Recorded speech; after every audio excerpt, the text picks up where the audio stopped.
দশম BCS Bangladesh বিষয়াবলী part 2।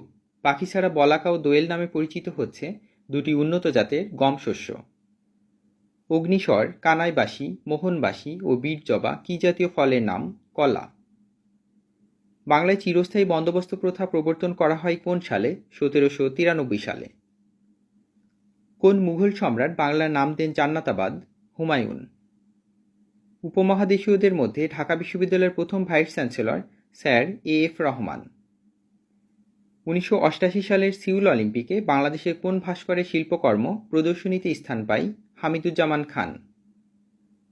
Dhaka সর্বপ্রথম কবে বাংলার রাজধানী হয়? 1610 খ্রিস্টাব্দে। পূর্বাশা দ্বীপের অপর নাম কি? দক্ষিণ তালপট্টি দ্বীপ। আরব রাষ্ট্রগুলোর মধ্যে বাংলাদেশকে প্রথম স্বীকৃতি দেয় ইরাক। ঢাকার বিখ্যাত তারা মসজিদ তৈরি করেন মির্জা আহমেদ জান।